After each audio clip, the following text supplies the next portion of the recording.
بسم اللہ الرحمن الرحیم۔ لمبا دھاگا اور لمبی زبان ہمیشہ الجھ جاتی ہے، اس لیے دھاگا لپیٹ کر اور زبان سمیٹ کر رکھیں۔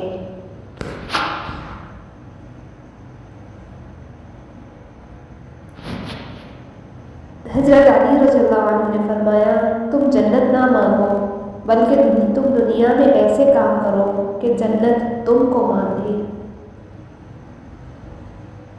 دنیا میں وہی لوگ سربلند رہتے ہیں جو تکبر کے تاج کو دور پھینک دیا کرتے ہیں۔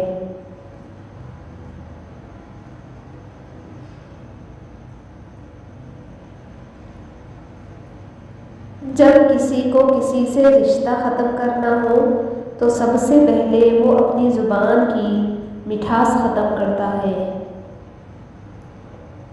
جو دکھ دے اسے چھوڑ دو، لیکن جس کو چھوڑ دو اسے دکھ نہ دو۔ جو ظلم کے ذریعے عزت چاہتا ہے، اللہ اسے انصاف کے ذریعے ذلیل کرتا ہے۔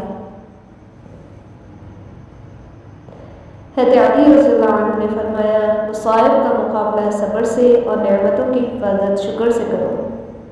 جو آدمی غفلت میں رہتا ہے وہ جہالت میں پڑا رہتا ہے، اور جو جہالت میں پڑا رہتا ہے وہ بیکار رہتا ہے۔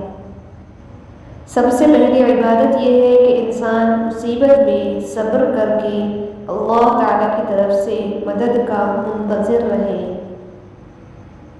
عقل مند وہ ہے جو اپنی زبان کو غیبت سے بچائے، اور مومن وہ جس کا دل شک سے پاک ہو۔ جو آدمی اللہ تعالیٰ کی بارگاہ میں عزت پا لیتا ہے، اسے کوئی غالب سے غالب بھی ذلیل اور رسوا نہیں کر سکتا۔ امید کبھی نہ چھوڑنا، کمزور تم ہو، تمہارا رب نہیں۔ کوئی تمہارا دل دکھائے تو ناراض مت ہونا، کیونکہ قدرت کا قانون ہے کہ جس درخت کا پھل زیادہ میٹھا ہوتا ہے، لوگ پتھر بھی اسی کو مارتے ہیں۔